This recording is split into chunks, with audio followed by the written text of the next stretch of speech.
All right, so in the next couple of minutes, I'm going to show you how to derive the diffusion equation using um, some of the tools that you have developed in math or MEG 690.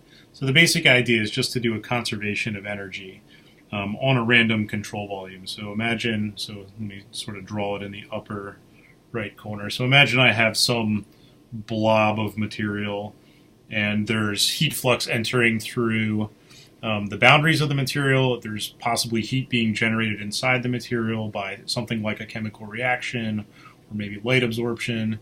And then whatever the difference between the rate of heat entering that volume plus the rate of heat generation, if that's a non-zero number, then somehow that energy has to be stored somewhere.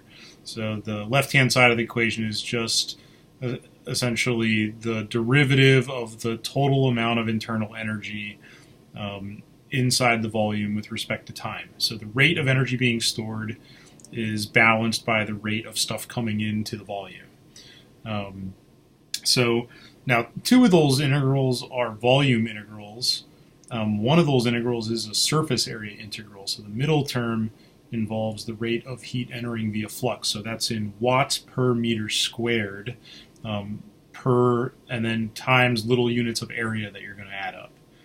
The minus sign is to account for the fact that the unit normal on the outside of a body is going outward, while the heat flux would typically be pointed. The way that I'm talking about it is pointed towards the interface.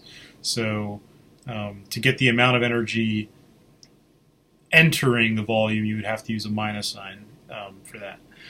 Okay, so there's two things we can do. So one obvious thing we should do is, since 2 out of the 3 of these integrals are volume integrals, we could try converting the center integral into a volume integral. And we know a really slick way to do this using the divergence theorem.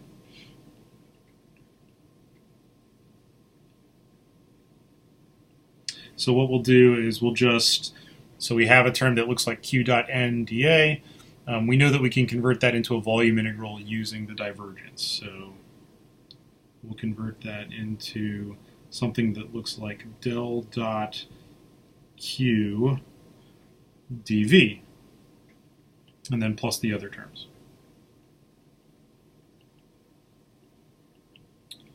Okay, that's cool. So now we need to use some information we have about, so there's 2 extra pieces of information that we have that can make our life easier. So in principle, what I'd like to do is combine all the stuff that's inside the volume integrals. However, I've got this little annoying thing on the left-hand side where there's a derivative outside of the volume integral. If that derivative was somehow on the inside, then it would be a lot easier for me to add these integrals together. Well, Leibniz rule to the rescue. So since the volume, so let's pretend we're talking about a fixed volume in space. So I'm envisioning this for a conduction problem, so I can make a control volume that's fixed in space. If I do that, then the volume or the limits of the integral are essentially not dependent on time, and Leibniz rule will tell me that I can just bring that derivative inside the integral as a partial derivative.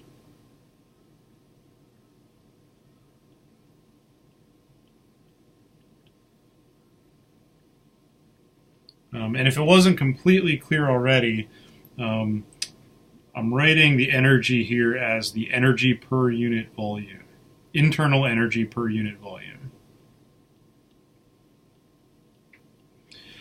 Okay, well that's great. These things look pretty similar now, so if I wanted to, I could do something like this.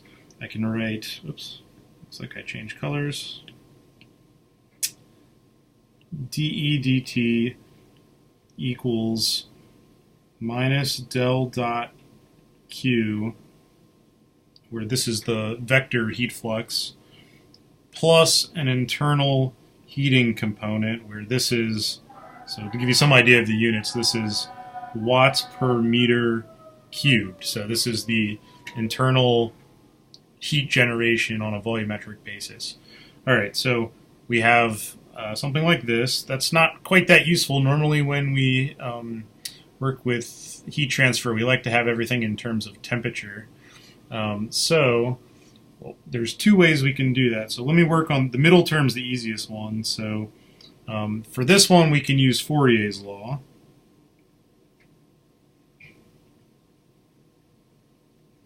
So Fourier's law says that Q double dash, or the heat flux, is equal to minus the thermal conductivity tensor times the gradient of T. So that's a vector times a tensor gives me another vector, and we're good to go there. So I can write that middle term as, so note that there's a minus sign that comes along with Fourier's law, and that gets rid of this other minus sign that's sitting around next to the central term. And so I get a nice, clean looking equation, which is del dot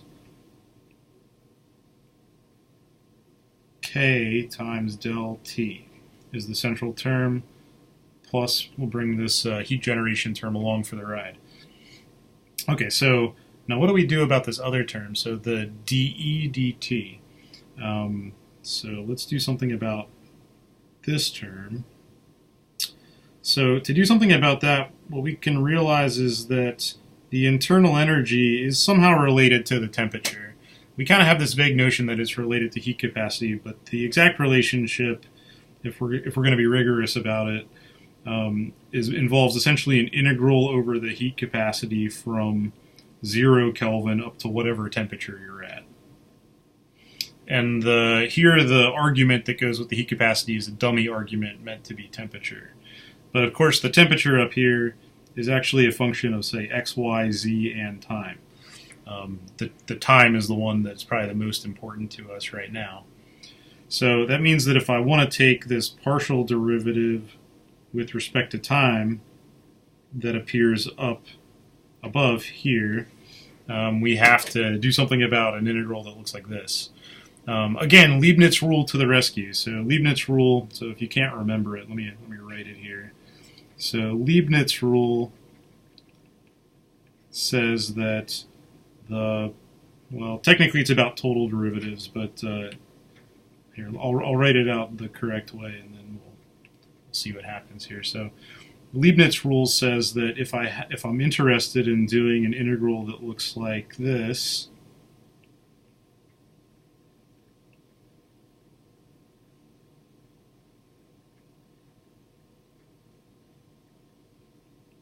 then there are three terms that show up because, like, let's say the limits, the upper and lower limits also depend on the thing that I'm trying to differentiate with.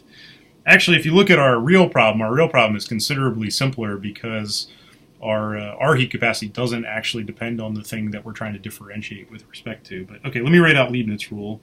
So Leibniz rule would say that I can do this by bringing the derivative inside the integral. That's the intuitive part. That turns into a partial derivative when you do it.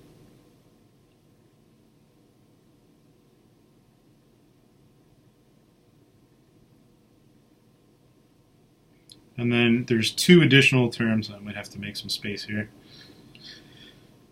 Two additional terms that come along for the ride that have to do with the limits.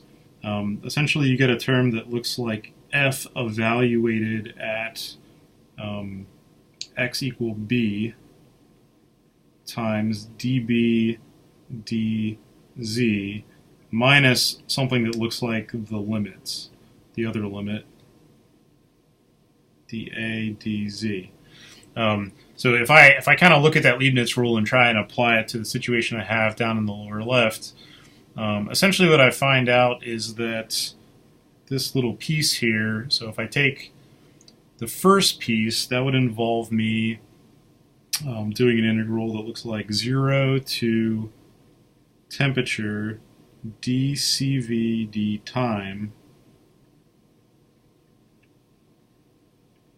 But the argument here actually doesn't, the argument that's sitting here actually doesn't depend on time at all. So in fact, this is 0.